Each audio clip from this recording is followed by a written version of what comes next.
Welcome back to the Pop Cult Online Power Hour, the video podcast dedicated to the 10-year-old in all of us. And I'm your host, Rick Gordon. Well, Bob and I did it again. We started off on one topic, went down a rabbit hole, and an hour and a half later, we were both laughing our asses off. So join us after these brief messages.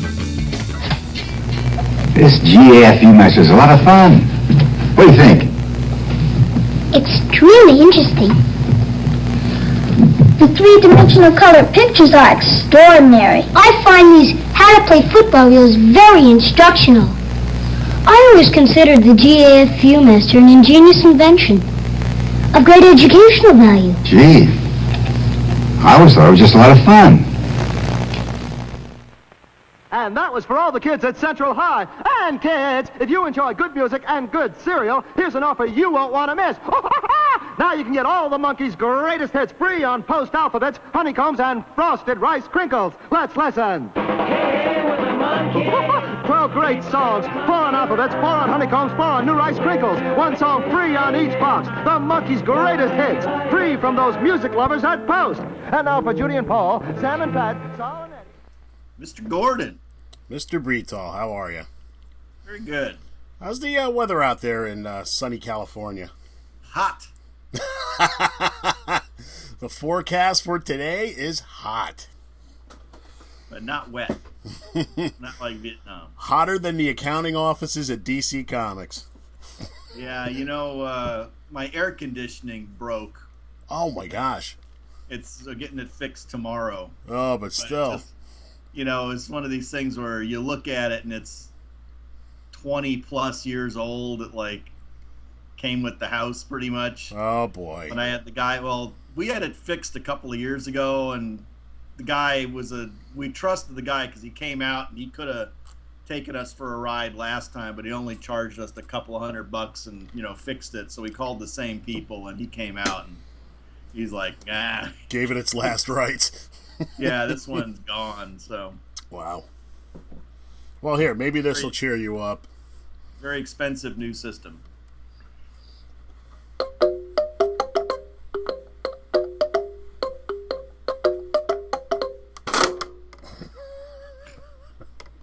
I never get tired of that.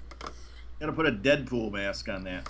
You know what I was actually going to do is have my head put on there. There you go. Because that company that made my action figure, they still have the molds. So, but that would be too frightening for kids. So the first cool thing I want to show you, as you know, I've been grousing for the last couple of weeks at how I have too many Batmobiles. Well, I got a double shipment. How could you have too many Batmobiles? I don't understand. Bob, I have too many Batmobiles. So my Eagle Moss thing came, and I saw Motorcycle on it, and I was like, awesome, this is what I've been waiting for. Once I get this, I can stop. But then, it's Batgirl Cycle, Yvonne Craig. Oh, is that like is that a picture or an actual figure of the costume? If I turn it, picture on the on the backdrop. On the background, it's a 3D lenticular of the empty costume. So this is basically what it looked like on set. But this bike is cool. Nowhere as cool as I thought it was when I was, 3 years old or 4 years old. I don't know if it's the fringe or the taffeta around the fairing there. Doesn't have Yvonne Craig on it in her. I know. So I was a little disappointed with that, but then another box showed up, and then this bad boy. Okay, the real bat. Yeah. And that's cool. It's got a cool background to it too. I'm trying to get it without the reflection. The hills where the Batcave is. It's got the back too. Yeah. So very neat. I think I've got every Batmobile that I've wanted. unless they can come up with, something that was seen in a panel, back in 1954. They're already doing that, aren't they? Yeah. Next, I'll start with, like the Joker Mobile and Catwoman mobile and other Got kind it. of crazy. Got those. Yeah. Oh, you got those Yeah. from the Eagle Moss run? Mm-hmm. Okay. Yeah. It's a lot of weird cars from the 90s that I'm not real familiar with because they were just They would change the car every artist. 6 Yeah. months. Yeah. Which basically was every artist. So, well, let's talk. I don't think we've ever talked about vehicles in comics, or maybe we have, but why not? Spider-Mobile. Yeah. Well, I didn't hate it. I have to admit, I did not hate the idea. I liked how he could drive on the walls with it. Yeah, I liked that he had the fender-mounted web shooters, and he would press a button, it would convert to an old 1950s cool car.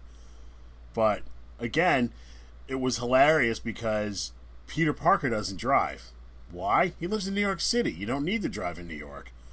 So, here he is, running around town in this thing, almost killing people. He lived out in Forest Hills, right? I mean, people in Forest Hills have cars. Parking's an issue. I was just working there not too long ago. It's an issue because people have cars. I mean, you go out to the suburbs like Forest Hills and stuff. There's cars parked along all the streets, right? True for the fathers to get back and forth to work, but the kids and the moms generally just walked everywhere. But there was no father. Yes, he died in a plane crash. I forgot. Poor Uncle Ben. What did Uncle Ben drive? That's what I want to know. Well, the Spider-Mobile was cool, but what I really liked was the Fantastic Car. Any version of it, the flying bathtub, the later versions. I just thought it was a cool idea of a vehicle that could just split off into 4 components, and they could each go their own separate way. Even though Johnny didn't technically need it, but Pogo plane. How about that one? Pogo plane was a good one. Ben's Sky Cycle. Oh yeah. Yep. Look kind of like Kirby created them both, but that thing that Orion used to ride around on. Exactly. But I guess Sue kind of got away from it when they upgraded her powers, and then she could just, through the force of force fields, just get herself around town with Iceman type slides and things like that. But the other one that I really dug was the Avengers Quinjet. Yeah. Again, Quinjet's a Quinjet, but it never looked the same issue to issue. You know what I mean? It's true. Just kind of a vaguely. It was kind of the one I always think of is the George Perez designed one from his run. Mm-hmm. That had more of kind of like a delta shape to it. It was so cool. They never actually called it the Quinjet in the movie, I don't think. I may be wrong, but I don't know. We'll have to look that up. It was everybody else did though. Iron Man just had his armor. Captain Hawkeye used to ride around on some kind of a sky cycle kind of a thing, right? Yeah. Back in the West Coast Avengers days, and when he had the miniseries with Mockingbird. I almost said Mockingjay. I don't know why. I get Jennifer Lawrence on my mind. Moon Knight's Mooncopter. Yeah. You gotta have Frenchie in it, though. Yeah. I just remember thumbing through the back pages of Rampaging Hulk and saying to myself, what the hell is that thing? Captain America was on various motorcycles, and probably one of the bigger influences in me actually getting one. Ghost Rider goes without saying. Yeah. But I did get really angry when he could just, point his bony little finger and create a motorcycle out of flame. I thought that was kind of a cop-out. Cheating. Yes. But that was, pretty much it for the Marvel side, unless you can think of anything else. But everybody else You know, there was no, Iron Fist mobile or anything like that. No. I mean, again, since most of them were in New York, actual ground vehicles, there were very few, right? I mean, you got, other than Cap's motorcycle and the Spider-Mobile, almost all those things are. You got the X-Men's Blackbird. Oh, right? yeah, good one. But they're mostly planes and things that could go long distances. When they were going around town, nobody jumped into a car and tried to drive around Manhattan in a car, right? That's just not done. You know what? I never made the. Although they didn't get on a. They didn't. How did they get around Manhattan? I mean, they didn't get in a cab. You didn't see. Cap wasn't going down into the subway to get from one end of Manhattan to the other. I mean, these people, even Iron Fist and these other guys. I mean, they had to get around New York, which is decent sized. Apparently, it was all done. It was all in the rooftops. But still, there's still distance involved, right? I mean, covering. They're still hoofing it, whether it's up on a roof or on the ground. Yeah, I see what you're saying. Yeah. I mean, you're just going miles and miles. Well, Spidey would hop on top of a truck every now and then. Yeah, that's true. Especially when he was going up to Westchester, he would jump on a truck heading north and ride for 40 miles or 40 minutes, whatever it was, just so we could watch Doc Ock canoodling on his aunt. Yeah. On more than one occasion. How did that happen? But not a lot. That's interesting. I never made that correlation. It's Manhattan. You don't need it. But then there's really not a lot on the DC side, because I'm looking at Green Arrow right now, and I know he had an Arrow car back in the Golden Age. I don't know when they got rid of it, or his Arrow plane. He didn't really have in the later days. He didn't really have any kind of a vehicle. I think he didn't. Black Canary had a motorcycle. Oh, that's right. So did Wildcat. And Robin had a motorcycle with a big R on it. A lot of motorcycles. That was a cool superhero mode of transportation. But then, a lot of the DC heroes, you look at the other people in the Justice League, Superman, obviously, although in the superpowers, he had that Superman mobile kind of thing he'd fly around in, right? That's the thing that had the two big fists in the front, right? Yeah. I'm trying to see if I have one of these around here. Well, Wonder Woman had her invisible jet. That, yeah. Which was cool, I always thought. It was very cool because the artist would update it, So, depending on what era you were reading the book, the jet looked fairly, contemporary to what was around at that time. Finding the right invisible bolt or screw in the giant tool chest on Paradise Island when you're doing maintenance on the jet, man. That's the only time they bring a man in to do it, because they just get so frustrated. Have to bring in old planes. Earl. Hal Jordan would be test pilot in all kinds of planes down at Ferris Aircraft. Yep. Huh. Wow. But again, you're getting into lots of planes, right? You didn't have a lot of Batman. He had to get around in the car because Gotham City was weird because you never saw like any major city, even in maybe you did a little bit, but you don't see like the really major league traffic in Gotham City that you see, people are driving around in the Batmobile. It's like, he's just driving. He's never, Batman's never sitting in traffic. Bumper to bumper traffic in the Batmobile. That would be funny.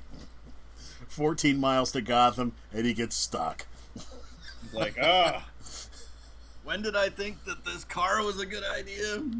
Well, if you watch the movies closely enough, you see that he just blows cars up in front of him.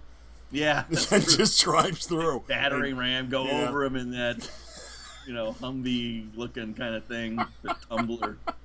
So, all the complaining about Superman killing Zod is like, wait a minute, he didn't even check to see if there were people in these cars. He was just plowing through them. I'm just like, oh well. I mean, I guess when you get like in the, I mean, because Batman's a middle of the night kind of guy. Mm-hmm. Once it's after midnight or 1 a.m., there's probably not that much traffic around Manhattan. I seem to recall, that's true. When I was there for the Millionaire thing, the last night I was there, I didn't even get a hotel. I just stayed up. Mm-hmm. And, you know, it wasn't worth it because I had an early flight out of LaGuardia. Mm-hmm. It was. So I hung out with some people until like 1 a.m. or something. Then I drove over and I hit some diner on the way over in Queens, you know, and it's Queens on the way to LaGuardia, right? Yeah. Yeah, I hit some diner there, some all-night diner, and just had a big going-away pastrami sandwich. And but there was no traffic. I mean, like I actually drove around after I said goodbye to people at, you know, like 1:32 in the morning. I kind of drove around Manhattan a little bit, and there was no traffic at 1 or 2 in the morning in Manhattan. So for a short amount of time, you were Batman. There you go. I was in a Ford Taurus or something. Well, you know. Whatever my rental car was. Creature of the night has to drive. I got that car because I was driving up to Norwalk and then driving up to Albany. But when Janine and I went back, you know, it's no car. You know? Mm-hmm. It's like you're just going to be in Manhattan. You don't get a car. Huh. So, yeah, I guess it really is mostly planes and things that can get you out into space. Yeah. Although Thor did have a big Viking ship that was out in space for quite some time, if I remember correctly when I was a kid. I was like, this is kind of weird, but I kind of dig it. Yeah, motorcycles make sense because you can split lanes of traffic and, you know, find your way around on those. You can go off-road, you can go up in the mountains. Go up and down staircases and just all kinds of stuff, you know. I don't know if you saw the post that I put up not too long ago about Connor and Captain America. But yeah. that was amazing because I had sworn that he stopped paying attention in great detail about stuff. You know, he'll watch the movies and read the books, but to pull a reference like that from a movie he barely even saw, he couldn't sit through it. He's like, how did you watch this stuff? It's like, that's all we had. This is as excited as you are about the Avengers now. This is how excited Bob and I were when this stupid thing came on TV. You don't understand. When we were boys, there was a drought. Well, you know, it's the thing is, like, you would watch it and you realize that it was cheesy. Yeah. You know, you would rationalize it. Thought that it was good, you know, but it was all you had, so you kind of like, you know, it's just like if you come in and you're starving, you know, you'll eat, you know, what, you can eat a can of Spam, fast hamburger and think that it's really, you know, you're like really hungry. Go to Sonic or something, or say, "Ooh, look at that! That's good." No. He was recently watching the old Batman and Robin serial from I think it was the second one from 1949, or maybe that was the first one. But I started watching it, and you know, the production values were low, but the storytelling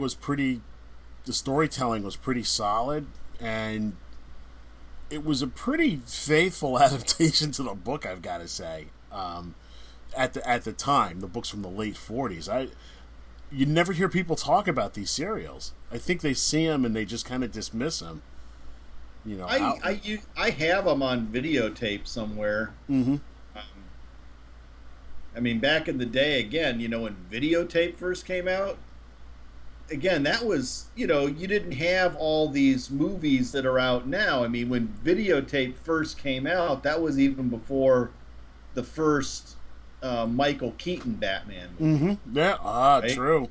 So, you know, you wanted superheroes to be like, oh, you can never see this stuff unless you get some like 8mm film or something. So I mean, I bought the videotapes of the old Batman serials, the old Captain Marvel serial, you know, and you just had that stuff. It'd be kind of cool to get a DVD or something of. Yeah, I'd like to see what like a remastered copy, because I completely forgot about Captain America back in 1944. I knew about it. Seen that. Yeah, I completely I blanked out. I stumbled across an article last night about Marvel movies from 1944 to 1990, which is this, you know, basically the stuff that we grew up with. So, and they showed and I remember seeing ads for it in one of my, you know, 8mm catalogs for the serial, but I was more interested in the Captain Marvel and the Superman. You know, I wasn't Captain America, but now that I'm older and have seen everything, I'd really love to see that. And I've never seen it. I didn't even really know about it. No, we'll check Wikipedia when we get off. I want to see if Bucky's in it, the Red Skull, or, you know, whatever. But probably just fighting like Nazi gangster type of people. Yeah. Saboteurs. Or Fifth Column or something. You know. That was kind of the standard thing, because even Batman, I mean, he wasn't going against any colorful bad guys. They were just Superman. I mean, Superman, you know, it's like all those episodes of that TV show. He was pretty much, he'd like bash through a wall. Yep. Let some gangster shoot some bullets at him. Clonk their heads together. Then they throw the gun in his chest. You know, it kind of bounce off in a very rubbery way, and then he'd bend the barrel. You know. Yeah. Oh my God! I watched it religiously. See, that was my first experience with Superman. So, you know, my view of Superman is always like a little bit different than the people that grew up with Christopher Reeve. That was their first Superman. Live action. The Superman Aquaman Power of Adventure. Superman, Aquaman, all the superheroes. They always fight for what is right. Live with danger and adventure, they are men of might. Superman, the man of steel, performs super deeds with ease. Aquaman's the bold and daring, king of the seven seas. Something from another planet swoops upon the foe. Nothing stops the Teen Titans everywhere they go. Flashed by the eyes who follow with the super speed. Against the force of evil, the Atom will succeed. Green Lantern's power ring can accomplish anything. Superman, Aquaman, all the superheroes are the Justice League of America.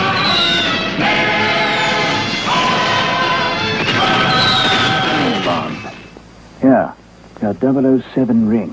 It leaves the 007 seal. Your 007 ID bracelet conceals ammunition and message pellets for use with the 007 pen.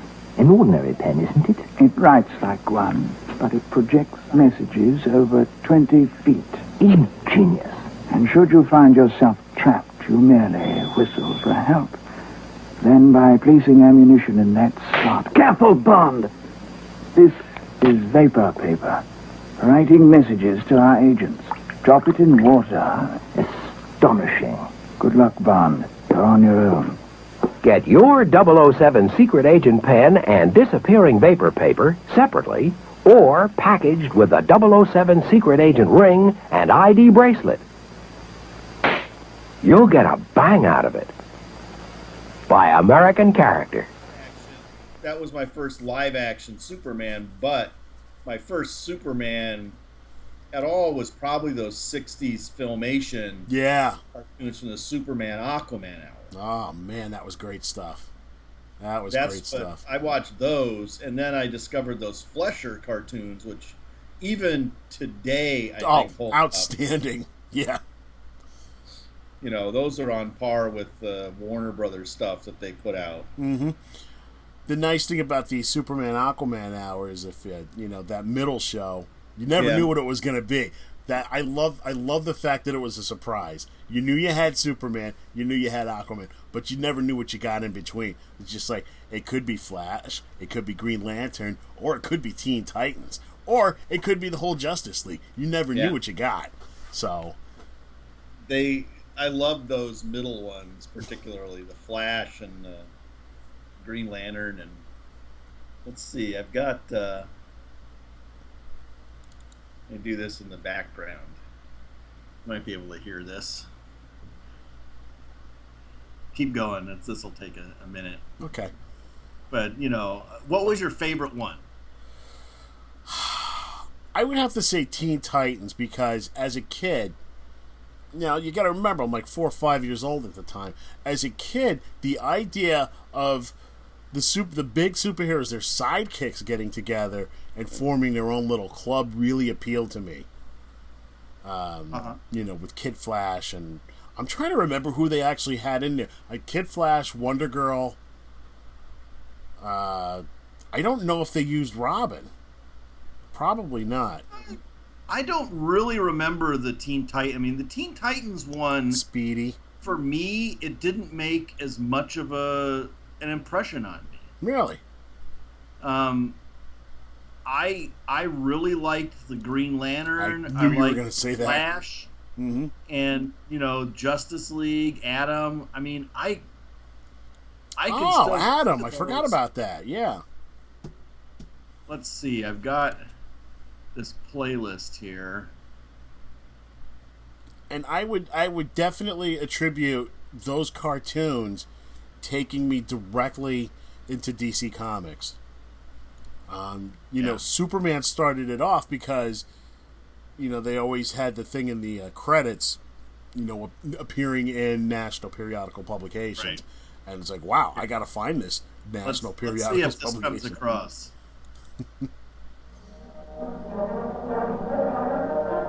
By authority of the mystic guardians of the universe. Wow.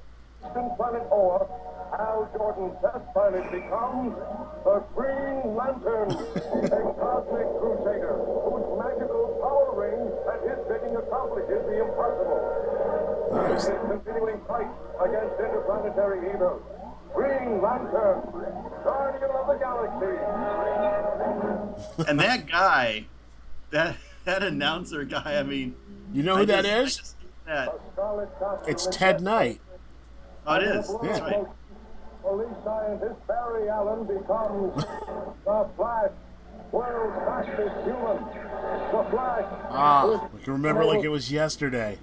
And conquer the barriers of time and space in the pursuit of evildoers. See, I love those. Time and space. Those did it for me, man. They're like, man. And then I got one more here for you. Through the magic alchemy of nature's most awesome sources of energy, Ray Palmer, a sonic physicist, becomes... Oh, wow! The Atom, a power-packed mighty might, whose brilliant mind and great strength serve law and order against crime and injustice. Tiny Titan, scourge of evildoers, the Atom. That background music? Yeah.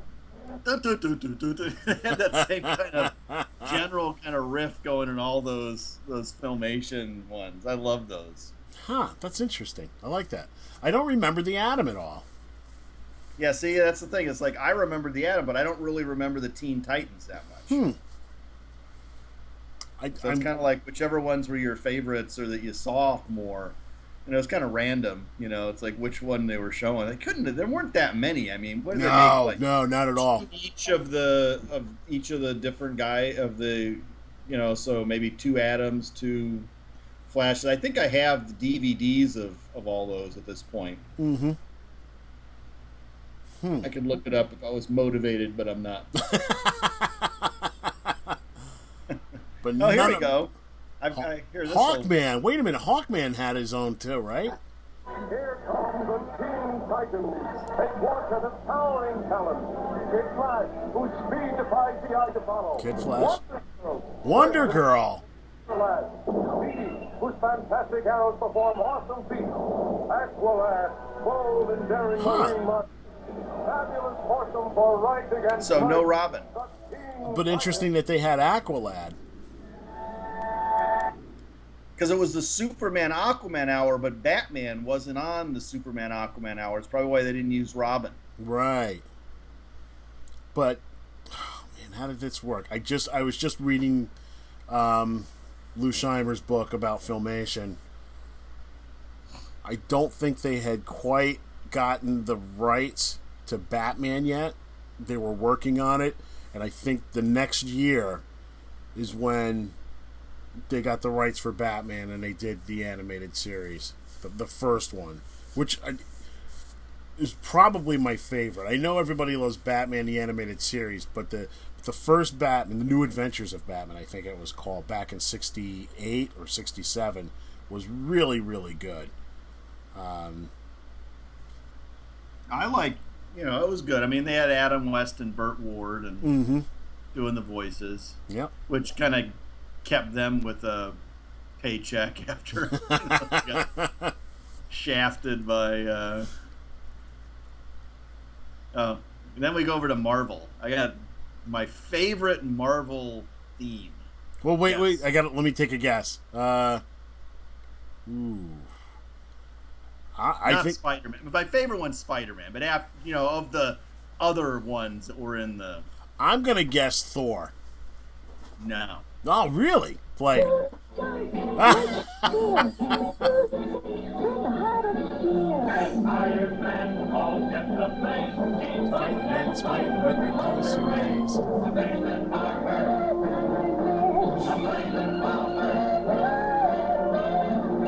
It was very cool, very jazzy. I like that. I love it. They had, and then. Longer than a whale, he can swim anywhere. He can breathe underwater and go flying through the air. The solo submariner, prince of the deep, will be ready everything. The neighbor of Atlantis is the prince of the deep. The Namor theme was the lamest theme. Yeah. That one right there. But it was my favorite cartoon because a lot of the art was Gene Colan. Yeah.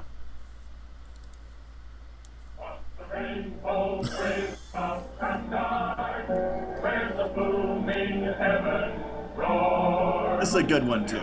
Yeah.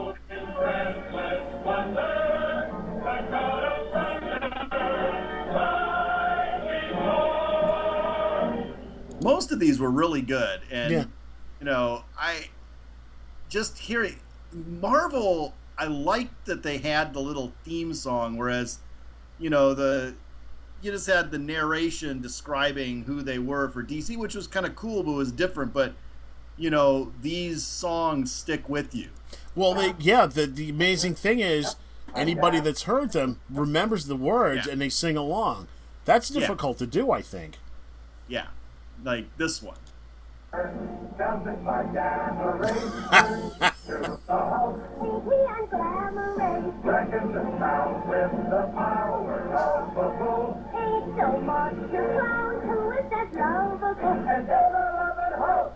Honk, honk. They did a great job on those things. You got the whole band. We got one more. You know what?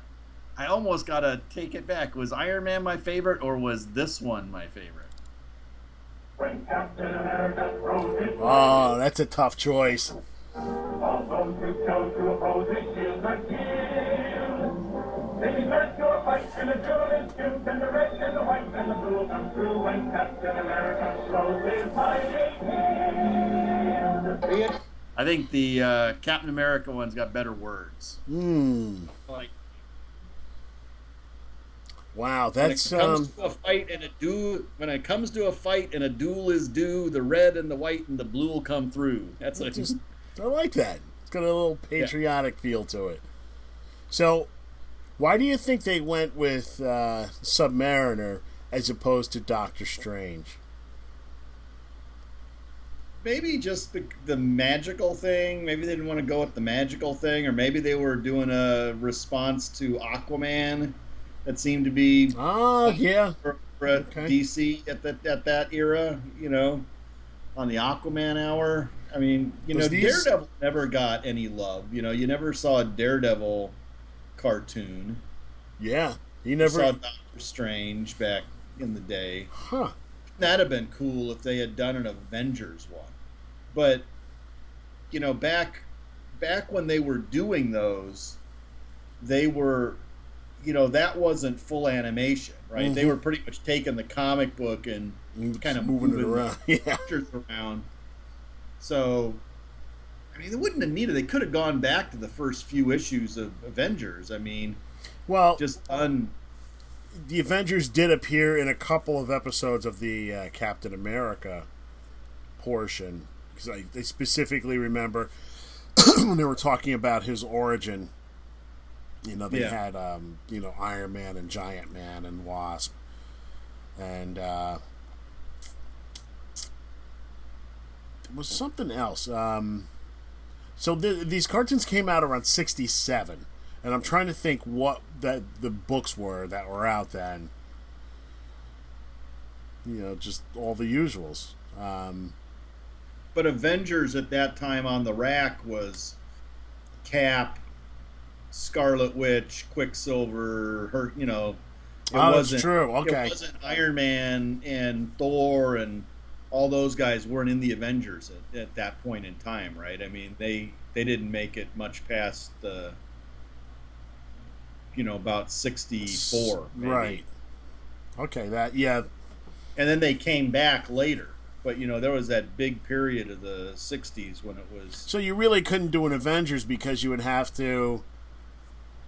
You know, they had a really brilliant way of encapsulating an origin in a catchy song. And, you know, minimal amount of animation. You would watch this opening title... And you got a feel for who this character was. It worked for Hulk.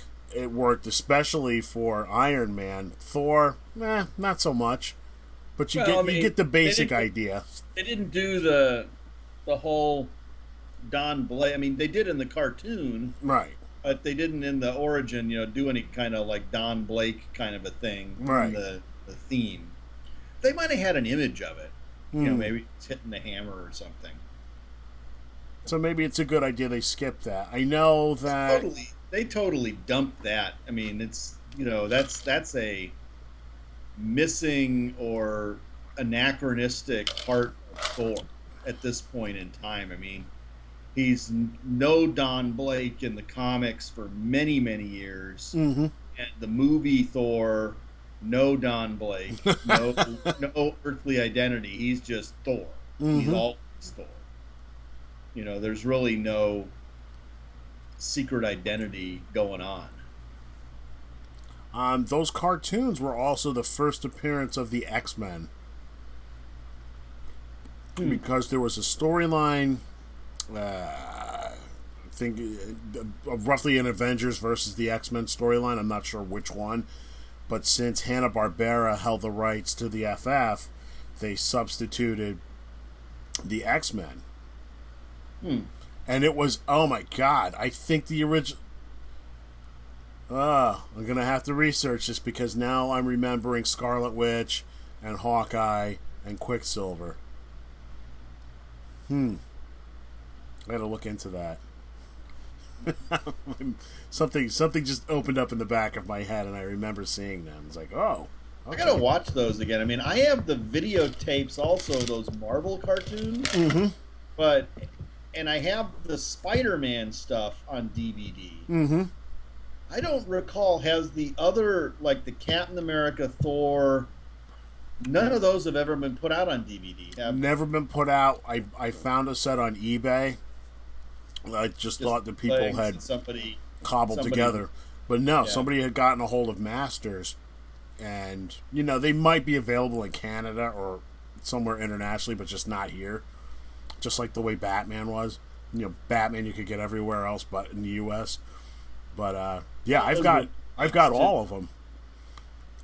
Yeah, I don't have any that I can kind of easily watch now. I mean, I've got, like I said, I've got the videotapes. I don't think I even have a video player hooked up to any TV at this point anymore. I must have a video player laying around somewhere. You have an old Betamax sitting back there somewhere on the shelf?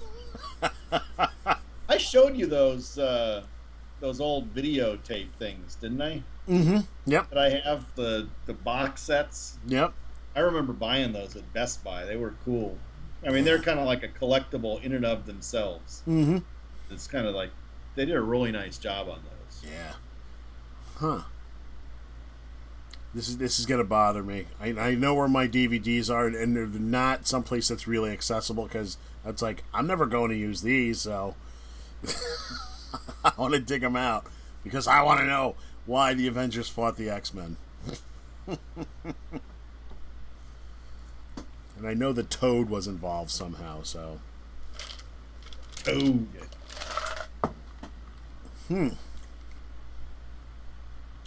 So that was that, and then I'm just thinking because towards the later part of the 60s there was a big pushback against TV violence and the superhero thing as quickly as it exploded, it imploded, and we really didn't have much after that for quite some time. There was very little going on in the 70s. Well, you got Super Friends. We got Super Friends, and then you had a lot of live action. I mean, you had the Hulk, Wonder Woman, and Spider-Man. Yep. Oh, man. That Spider-Man series was so lame.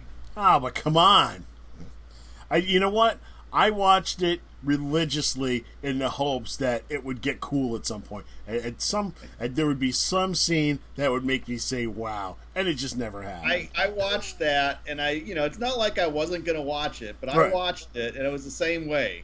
At no point, even then, did I look at it and say, wow, that was good. It was like when he would like go like this, and then they cut to like some big cargo net flying up or he'd be going like this while they're like the stunt man would be going like this while they're towing him up the side of a building on like an incredibly visible cable. It'd just be like, and it was probably the stunt man was probably legitimately just flailing around because he was scared, as they were towing him up the side of this building on a rope. Oh my God! I hope this rope doesn't break. Some ridiculous fight scene with ninjas or some nonsense. Spidey hanging off of a helicopter. They never had any bad guys. That's the other thing about. Yes, you're right. Oh my God, you were so right. Yeah. What really makes Batman stand out and be lovably remembered to this day, even though it was campy, is all those bad guys, all the villains in that show. If he was just fighting thugs every week, like Superman was talking about that show, right? Right. I think they consciously did that. I mean, they picked the most colorful villains they could from the comic series, and when they couldn't do that, they just made up some, great, like King Tut and Egghead, and it was fantastic. But they didn't always hit a home run. Like Shane, Cliff Robertson as the cowboy Shame. Like, seriously, you didn't like Bookworm? I actually liked Bookworm. Roddy McDowell as Bookworm was cool. I mean, he had a weird Nazi feel to it, though. But he wasn't, but it was like he kind of had a nice little, he had his, like the Mad Hatter, the Mad Hatter. Yes, Mad False Hatter. Face. That, False Face was a little weak. The ones like Zelda, Queen of Diamonds, or Rudy Valley and Glynis Johns as the Fogs. Yeah, but here's the thing: as lame as they were, we still remember them. Oh yeah, I remember them all. But I have recently, I've been watching this stuff. So. Hopefully for Christmas. Yeah. Now, what do you get in that set? Oh, the Penguin, nice. It comes with. Let's talk about this for a while, since I don't have it yet. It comes with an episode guidebook. Nice. It's got a reproduction of that card set. Oh, that's very cool. Out, I haven't opened it.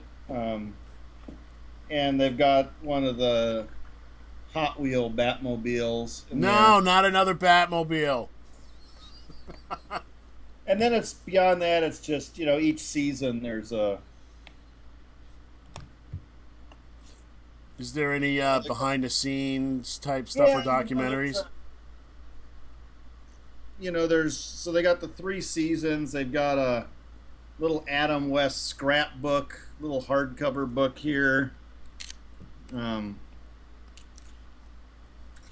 know, it's a nice set. I mean, you know, if you're Batman fans in the crowd, there's really there's a bonus disc in there. They've got on it Holy Memorabilia Batman Journey with Adam West as he guides us through museum quality collection of radio personality Rick Garman, one of a kind tour. You got Hanging with Batman, with another Adam West thing. There's Batmania Reborn, Bats of the Round Table. It's a lot of Adam West stuff. Mm-hmm. So, hey, guy's got to make a living. He's not when he's not being the mayor of Quahog over in Family Guy. He's got to be getting up there though, right? He's in his 80s. Yeah, I got this.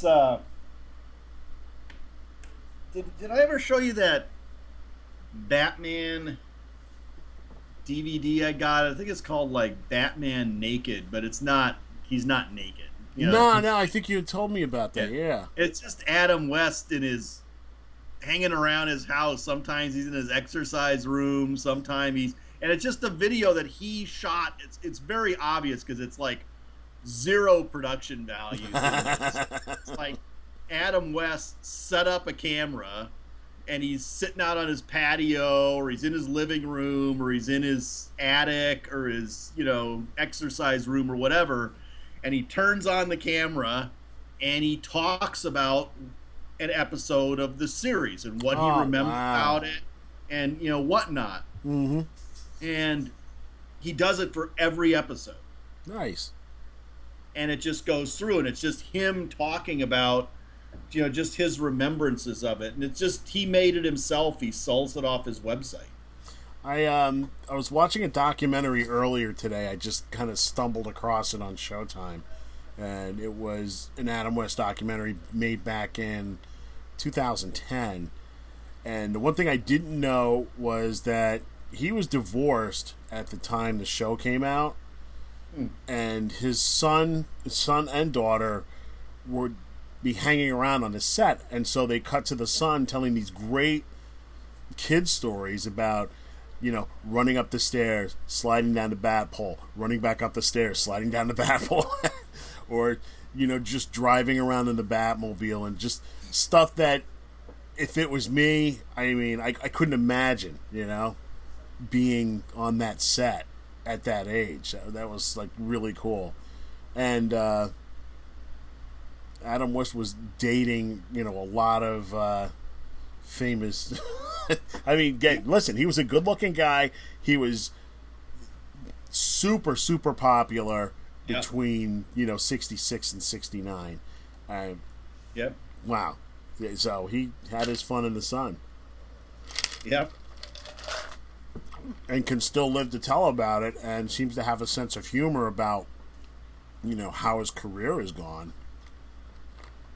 You know, which is kind of nice, because a lot of these people get bitter, but he just seems really cool about the fact that he was Batman. It probably took him decades to kind of get over it, but I don't know that he ever got over it. I mean, I remember him being in those. You didn't see him. I mean, he was in those Xavier Hollander Happy Hooker movie. He was in a couple of those. Right. I mean, just because no one would hire the guy because he was typecast. It ruined his career. Yep. Basically. I mean, Shatner was lucky because he was typecast somewhat, but he wasn't, you know, because he got T.J. Hooker. And the Ivory Coast. And the Barbary Coast. Barbary Coast, that's right. Very short. That was a good one to pull out. I remember that show. What did that last? Like 8 episodes or something? Yeah, and the only reason I started to watch it was, hey, Shatner's in this. Let me check it out. Wow, this is terrible. I'm never watching this again. Who else was in it besides? Who was the other guy in it? I don't even remember. I remember he used to put on like disguises and stuff, didn't he? Yeah. It was kind of cool, Wild actually. West. He was kind of like an Artemis Gordon kind of guy. Yes. But think of like some of these folks who got typed like Julie Newmar. You say Julie Newmar, you think and Catwoman. you immediately think of Catwoman. And that's right? all you think of. Yeah, you're absolutely right. She did so many other things, and she was it wasn't even like Adam West is like every episode of Batman for 3 years. Mm-hmm. How many times was she Catwoman? She wasn't even Catwoman because there were 3 Catwoman. You know, you had Eartha Kitt was Catwoman, and Lee Merriweather was Catwoman in the movie. Yep. How many times was Julie Newmar actually Catwoman in the series? Like 3 times, maybe? Yeah. When you take out the other ones, but you just immediately, it's Catwoman, Julie Newmar. I was watching The Monkees last week. You know, just The Monkees came on there's a channel called MeTV. Yeah, I don't know if you get it. It's got the old TV shows on, and so the Monkees they show was the on? Monkees on. They have it on Saturday morning, so I just have my DVR. It records it. And I'll watch. And one of the ones that was on last week, Julie Newmar was this. What she runs the laundromat, and all 4 of the monkeys fall for her, and they're all competing for Julie Newmar. I've got to see this. This sounds amazing. Listen, I'm a huge Monkees fan. You don't even know. I did not appreciate Monkees when it was first on because it was too chaotic for me. Right. And I watched it. It was like I couldn't process it. But now when I watch the Monkees, it's like that show was 20 to 30 years ahead of its time. Easily, it's the fast cuts, the short attention span theater kind of a thing that is just prevalent now. And it's like those things, they would do music videos every episode. Right. They would do the song and it would be a music video. And it was like 20 years before there were music videos. Yep. You know, that show was well ahead of its time. Yeah. It was But really it's good. fun, you know. I watched the episodes, and you know they're kind of cheesy. But I saw Julie Newmar on it. And it's like second I saw Julie Newmar, I was like Catwoman, you know. It's just... But she's in like the Little Abner movie, I think, as Moonshine McSwine or something like. Isn't she? I think she is. Little Abner. I'll have to check that out. I'm gonna have to. Let's see. Let's fire up IMDb over here. That's cool. Yeah, I remember. Huge Monkees fan when I was a little kid, and then they hit syndication when I was in junior high, and would watch them every day. Had a couple of friends that really liked it, and just again, I think in the '90s when they kind of had that big reunion thing going on, and they were showing them on MTV. But I've always been a fan. You were more in junior high or something at that point, right? When it was syndication. Yeah. You were junior high or high school. I mean, like I watched it when I was older, like that too. When I got in like the junior high school, then I could appreciate it. But when I was 6 or 7 watching it, it made no sense. I could not watch it. It really was not something I could deal with. You know, she was on it. It always struck me that it was a show that was trying to be like the Beatles. Now, that was my thought processes back in the 60s when I was a kid. It's like, oh, they just want to be like the Beatles cartoon. So I really didn't pay that much attention to it. I liked the music, so I would stick around for the music videos, but really wouldn't watch the story. It is interesting, the dynamic between the 4 of them. They had a really good chemistry, and I think you can really see that when you watch it today. There's a really good, not a documentary, but a movie like a biopic about the Monkees, and it was really interesting. Oh, really? What they went through and how they were formed. And there was just one just heartbreaking scene, right? They wanted to do their own music, so they fought and fought and fought. So, they finally, they're going to work on this album. So this massive project, and they just worked on it, and they poured their hearts and souls into it. And the album is really, really good. They released the album, and then a week later, Sgt. Pepper's comes out. Oh. It's like, done. And then they never really recovered from that. So Julie Newmar, really quick, yeah, she was Stupefying Jones in Little Abner in 1959. And she was on 6 two-part Batman episodes with a cameo in one other episode, uncredited, the Ma Parker episode. And I don't know if they just Shelley Winters? Holy cow. Something, yeah. No, but the Monkees, it's funny because one of the episodes I watched last week of the Monkees, they have a couple of the episodes, they had these little interview segments at the end of the episode. Yeah. They were talking and they were interviewing them, and like the guy was asking them, do you play your own instruments? Because people say they didn't play the instruments. And they're like, well, we just went off a concert tour, and a guy came up, Davy Jones, a guy came up to us and said, do you play your instruments? And said, well, we're about to walk out on stage, so if we don't play instruments, we're going to be in trouble. I don't think they didn't, although Nesmith, he actually created some, he produced some of those songs and wrote some of the songs. Yeah, he was actually pretty good. Yeah. Peter was a folk singer that was discovered down in the Village, so they all had some musical ability. I mean, they could do what they needed to do to be in it. Right. I mean, it's like, Mickey could play some riffs on the guitar, but I think Mike and Peter, and all Davey did was sing and bang the tambourine. So right. That was his voice. I mean, they weren't overdubbing the guy. I mean, and Mickey was one of the first people to have a Moog synthesizer. So that's a little bit of rock history trivia. I did not know that. Yeah, he was one of the first or second people. He used it on 2 songs, one called Daily Nightly and another one called Star Collector. I'm not sure. I don't remember which albums they were off of, but it was these guys were no joke. They were super popular. People tend to forget it. I mean, Monkey Mania was a big thing, although very, very short lived. And when you can get up there in the atmosphere with the Beatles and the Beach Boys and hang in there for a little bit, that says a lot. You can't fake it and get that high. So, I got a.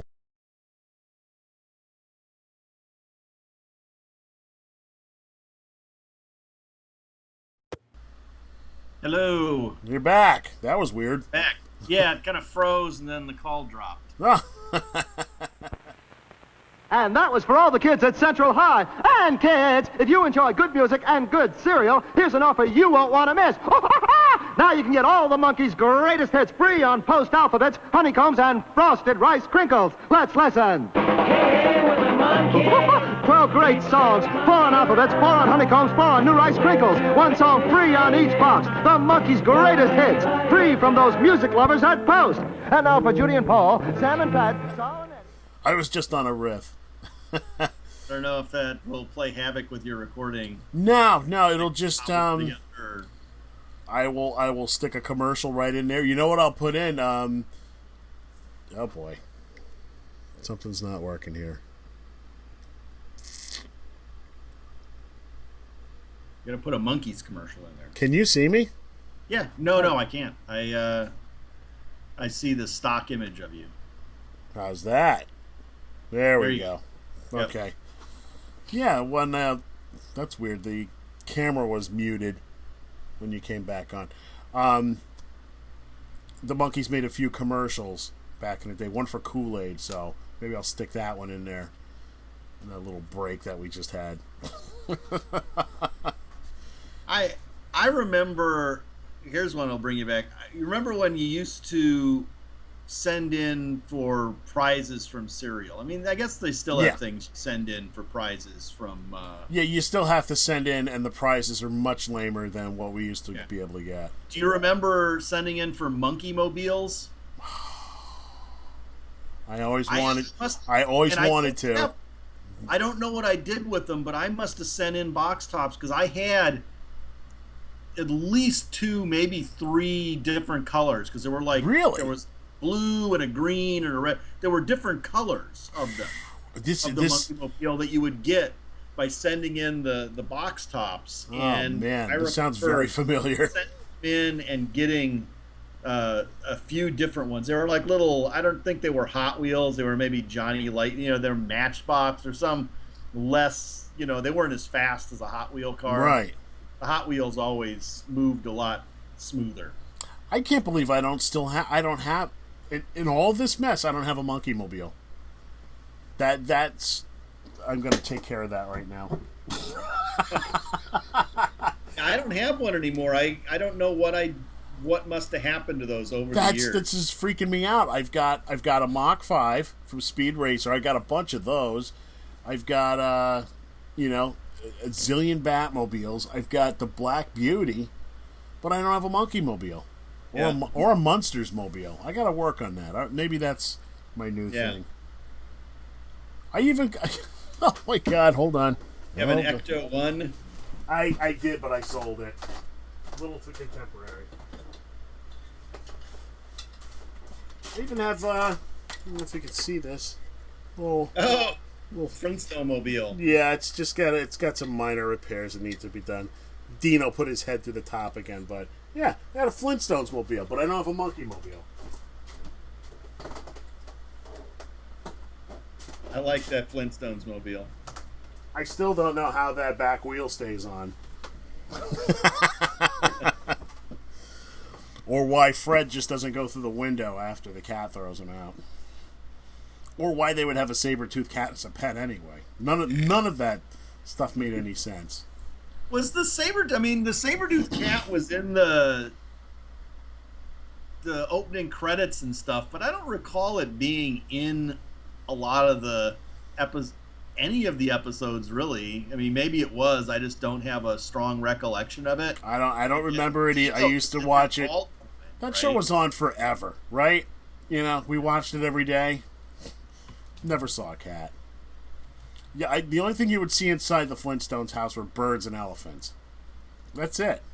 Maybe. Yeah, but they were all part of the, the home technology. That was the technology of the 1960 to 1966. 6 seasons it was on. That's it? Wow. But they just reran. I mean, that's still a lot of 167 episodes. That's quite a bit. So the little woolly mammoth is the vacuum, but the big one is your shower. Go figure.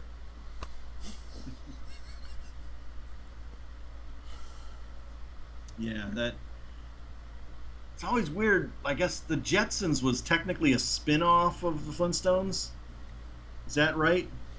I don't know. I think they I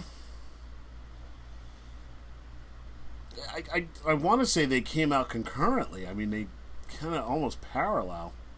Because Jetsons came out in 1962. Right. But I don't think the Jetsons was prime time, was it? Because Flintstones was prime time. That was the big deal. When else? Let's see. I know. You're looking for Fred and Barney Meet the Thing. Thing ring, do your thing. I'm trying to look of... That's probably more of a Wikipedia thing than an IMDb thing.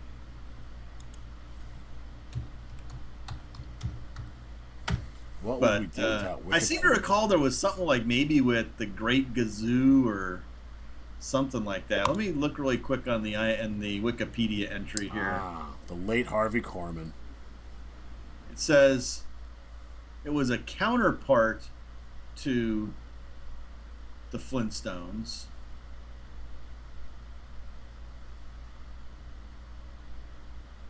Yeah, I mean, structurally, if you think about it, it's basically the same thing. Now, the Flintstones was based on the Honeymooners. I don't know who the Jetsons were based on.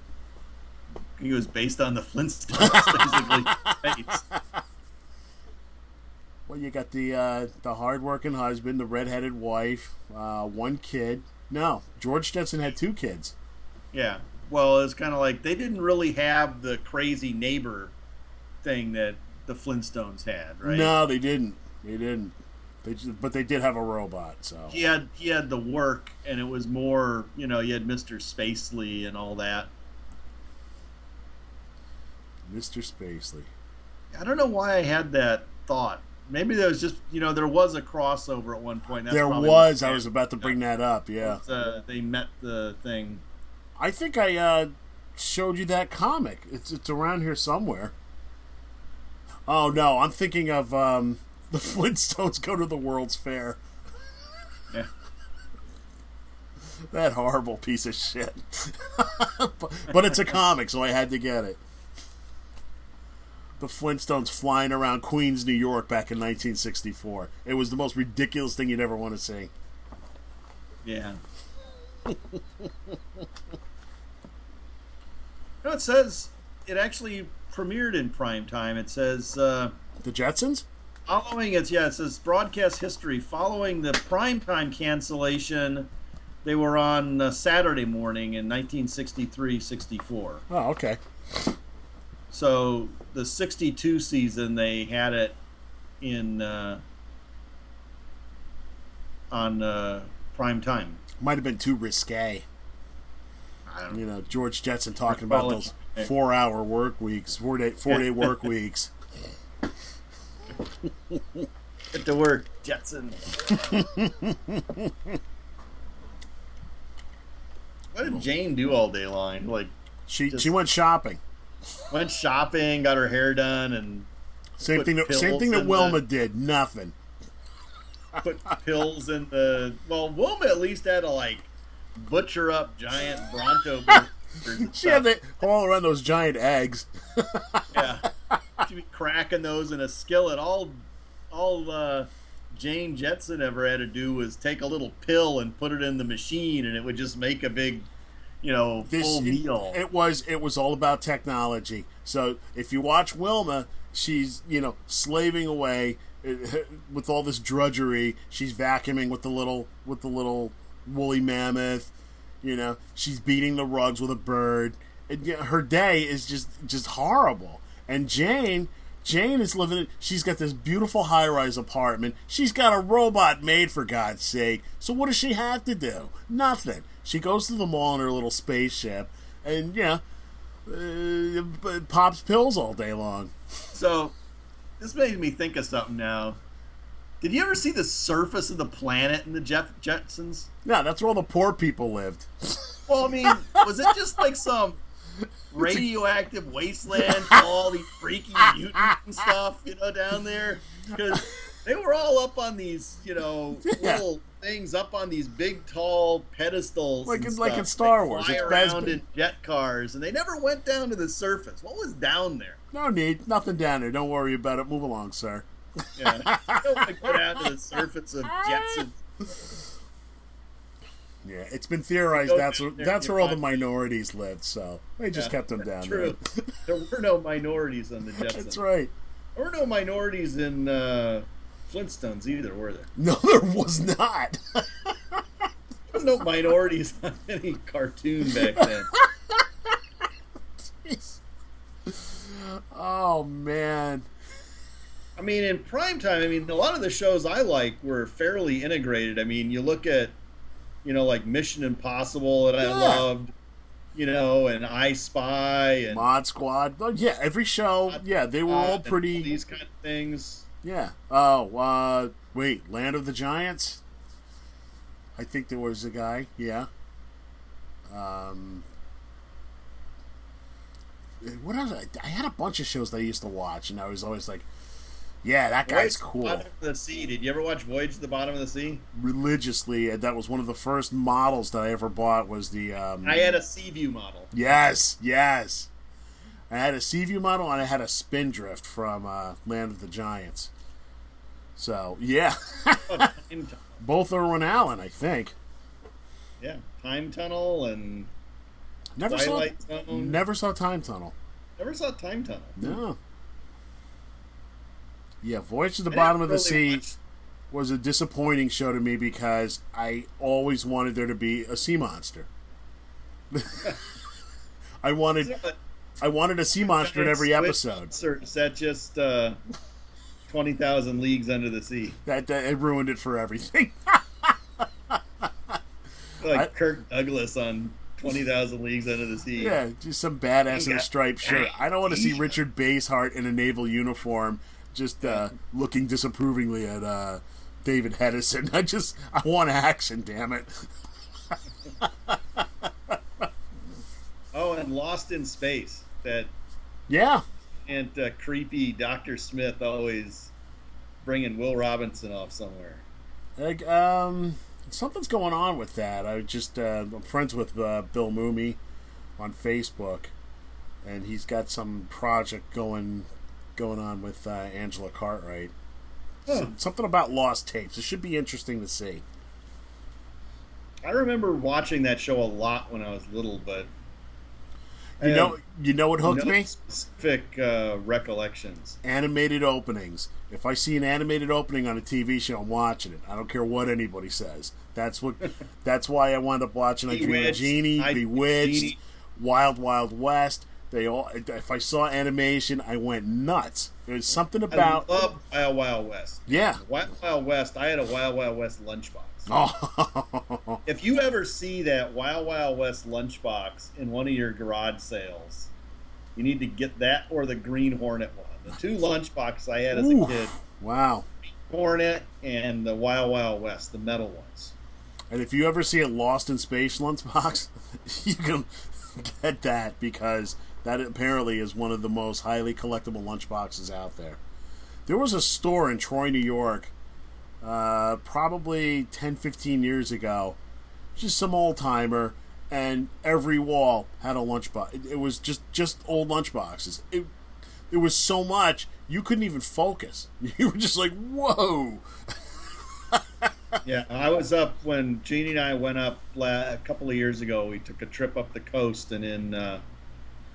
trying to think of the town name, Cambria, that's near Hearst Castle. There's like little antique shops there, and one of the antique shops in there just had tons of, maybe it was either in Cambria or like some town near there. We stopped at some antique shops. They just had like tons of lunchbox, but they didn't have either of those two, but they had lots of other ones. When I was a kid, this time of year, the kickoff of the back to school season, I really didn't care about the clothes or the books or anything. When I was a little kid, it was all about the lunchbox because it had to be just right. If you got the wrong lunchbox, you're done. You're done. You're sitting at the end of the table. Nobody's talking to you. I didn't get a new one every year, though. I don't think. You don't need to, as long as you have a cool one. Metal. I mean, I only recall really those two. I might have had some others, but the two that really stick in my mind is that Green Hornet and the Wild Wild West. Somebody, and I'm not saying who, Mom, may have gotten me an ecology lunchbox. It was just green with green stripes, kind of like the American flag. It was all green and white, and it had like a little ecology symbol that they make you sit like not, you had to like sit outside or something. I thought I was gonna get beat up. That's all. I just remember like walking into the cafeteria and people just like stopped talking and they're like looking at my lunchbox and it's like, what is that? I don't know. It's Earth Day. I'm trying to remember what I had. I'm pretty sure I had a Hot Wheels lunchbox, and I know I had a Batman. And I think I've got a couple of Batmans back there behind me, but yeah, the prices on lunchboxes are just incredible, especially if you find a thermos. Did you ever watch Banana Splits? Of course.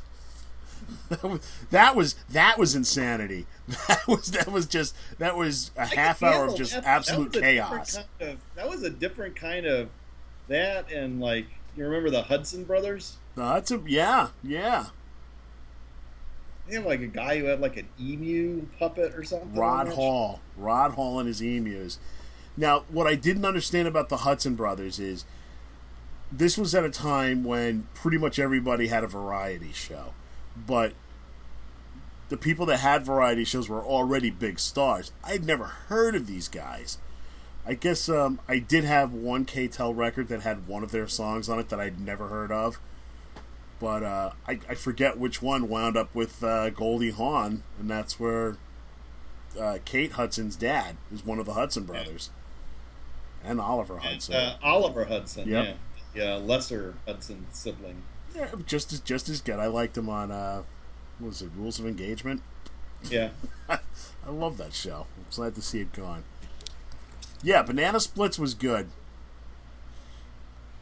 But I can't remember where was that the show that had the Danger Island short with Jan Michael Vincent? I think so.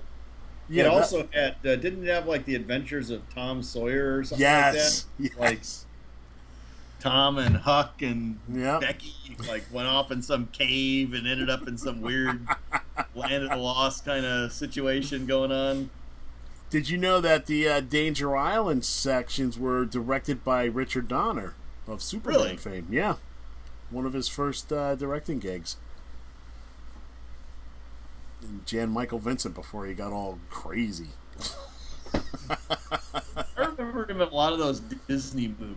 Yeah. World's Greatest Athlete and that kind of stuff. Disney movies were weird. So on the Sid and Marty Krofft side, you had H.R. Pufnstuf. Yep. And then wrapping around to the serial sendaways, I sent away for a Freddie the Flute. Are you kidding me? I had a Freddie the Flute. Oh my god! Plastic, and the jaw moved, so you could kind of like move this little lever, and it'd be like you was talking. That's amazing!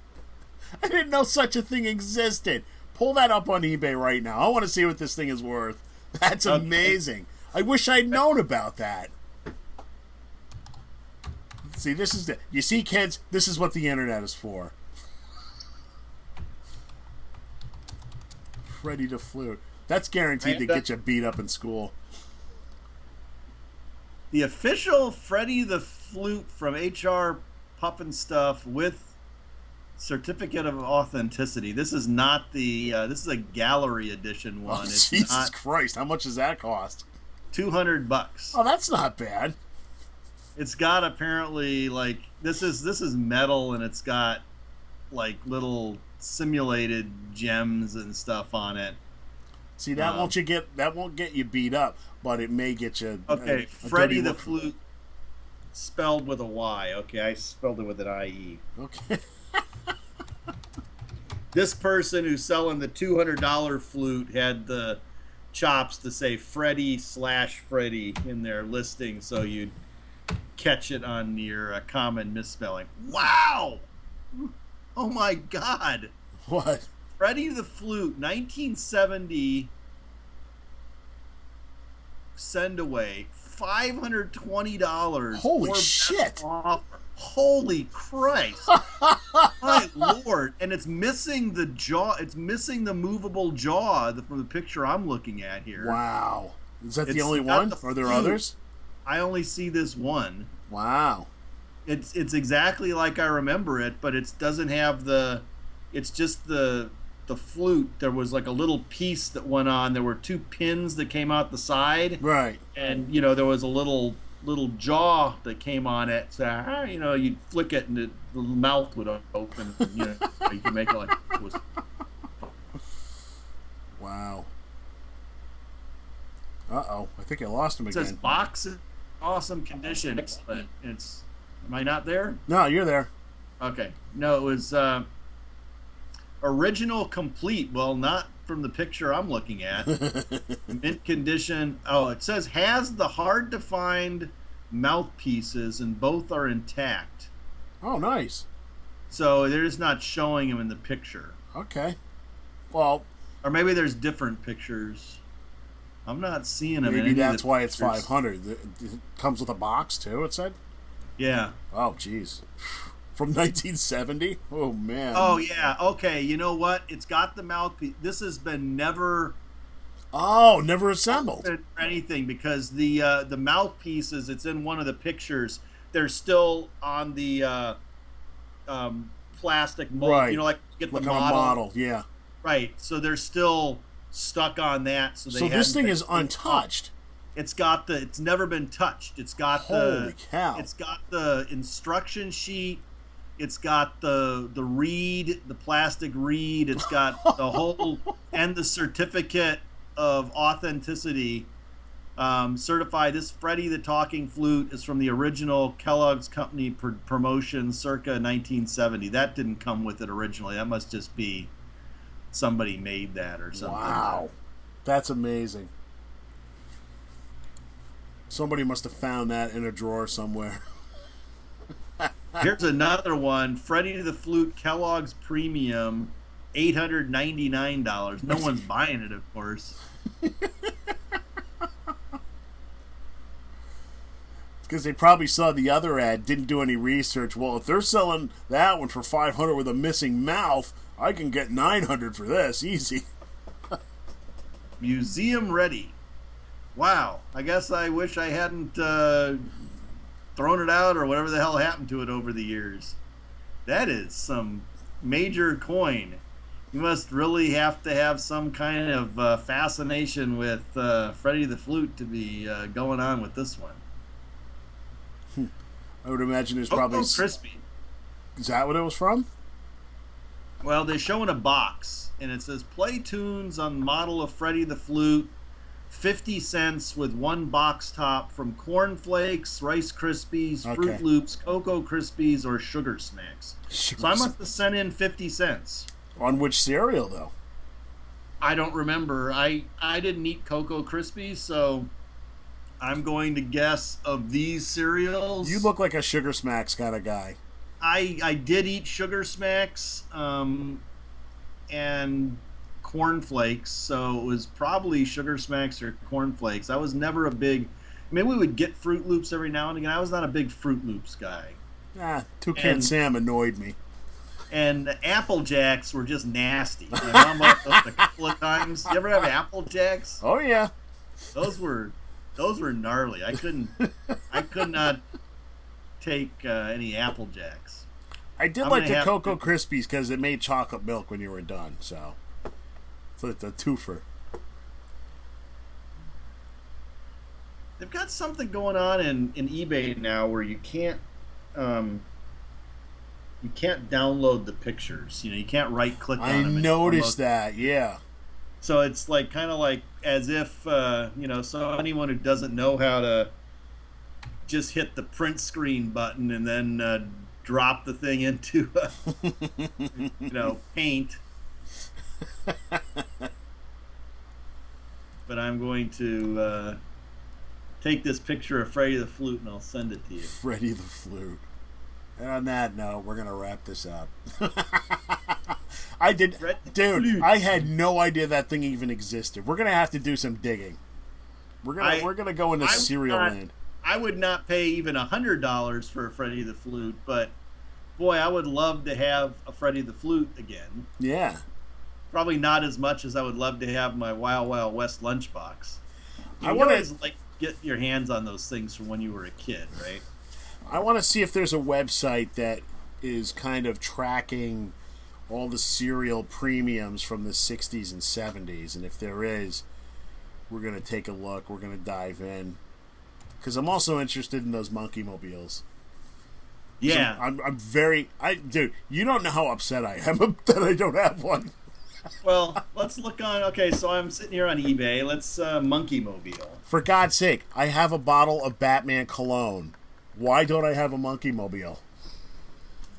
So, the Monkey Mobiles, they have Johnny Lightning redid them at some point. They're not that expensive.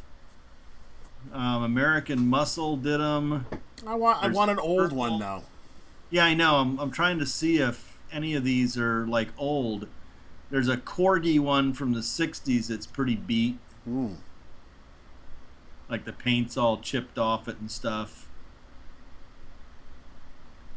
I seem to recall there being different colors, though. Mm-hmm.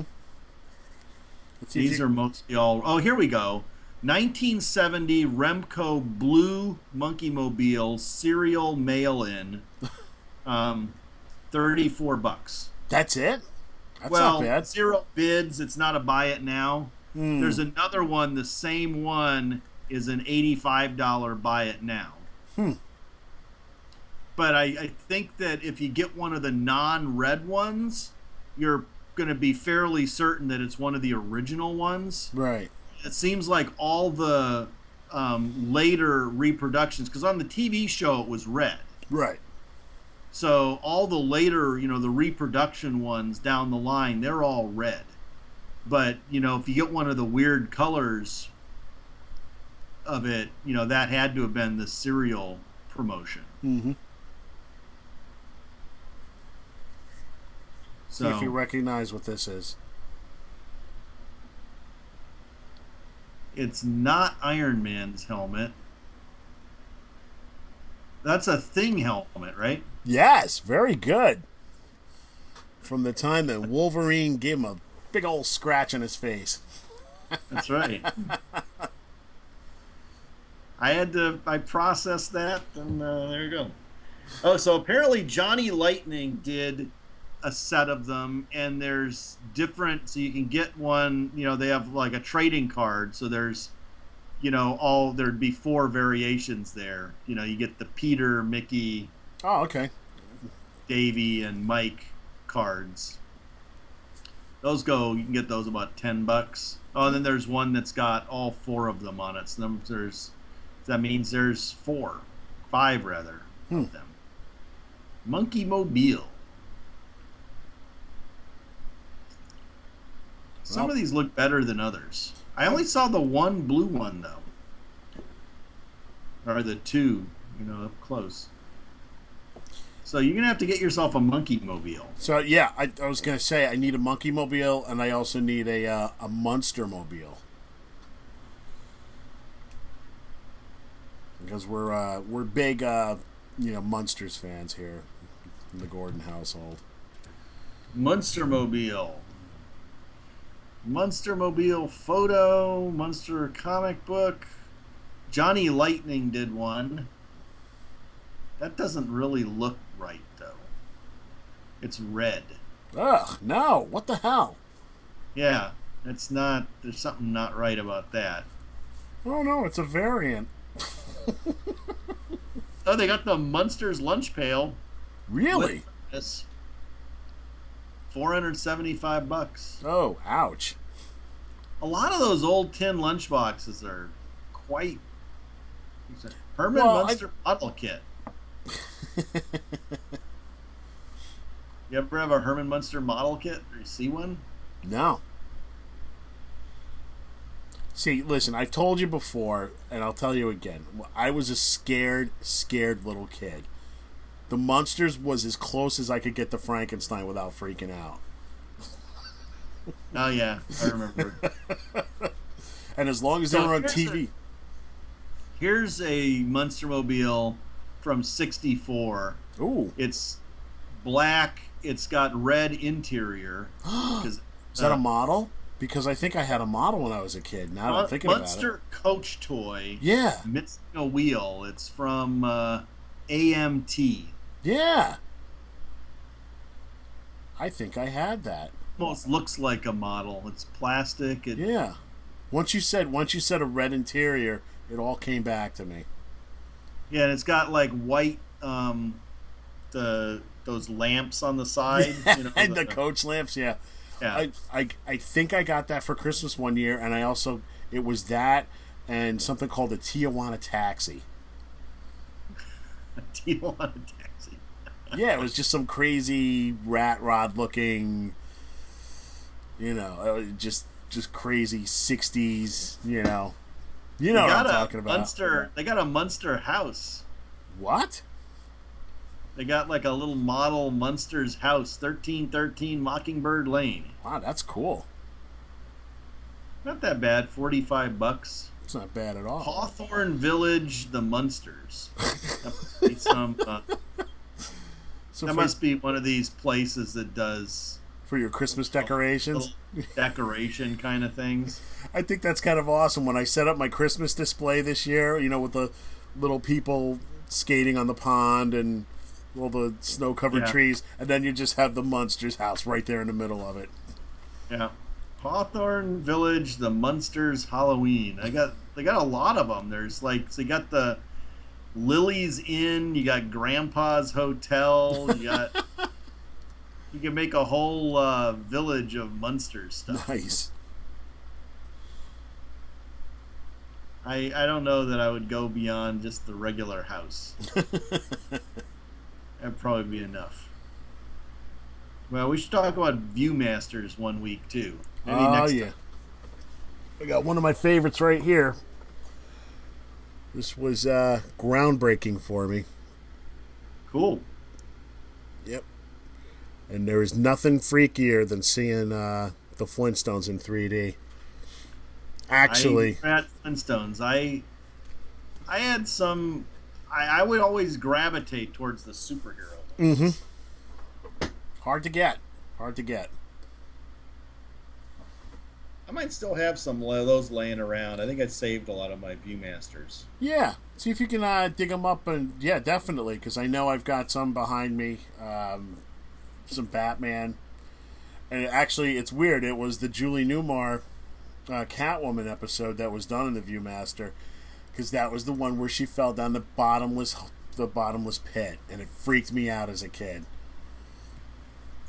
Is it really bottomless? Is she dead? I don't know, Robin. I don't know. What do you mean you don't know? A Catwoman's bottom in it now. Oh, man. Cool. All right. I'm getting tired. I got to go to bed. Okay. I know it's 3 p.m. where you are, so. Your day is just starting. So, tell everybody where to find you. ComicSpectrum.com. Go there. This week I put up a review of the Frank Miller Daredevil Artifact Edition we talked about last time, I think. And I put up a review just yesterday of the Walking Dead not artist edition that they're scamming people for $20 on. What? It's just a soft cover. It's called an artist proof edition, but it's $20. It's one issue, and there's nothing extra in it. It's a soft cover. I was thinking it was going to be it's not even original art reproduction. It's just like the page. It's a proof edition, and a proof edition is you proof something before it goes to the printer, so it's pretty much just as printed. Boom does similar ones. But the Boom ones have French flaps, and every page has got commentary at the bottom by the creative team talking about some behind-the-scenes stuff, and it's only $15. This is $20, and it's also the Boom ones are 2 issues of story. Oh, nice. So you get 2 issues, French flaps, commentary, really nice package for the Boom ones. On some of their series, like there's a George Perez one for his Sirens series, really nice. Cool. You can see the art, big size, and you got the behind-the-scenes commentary and everything. I got this Walking Dead one, hoping it was going to be somewhat similar to that, and I was very disappointed. I mean, for what it is, it's it's big. If you want to see a really big issue of Walking Dead #1, that's go here. Go there, but. $20, not worth it. All right. And on that note, we will say au revoir or good evening or whatever. Good night, everybody.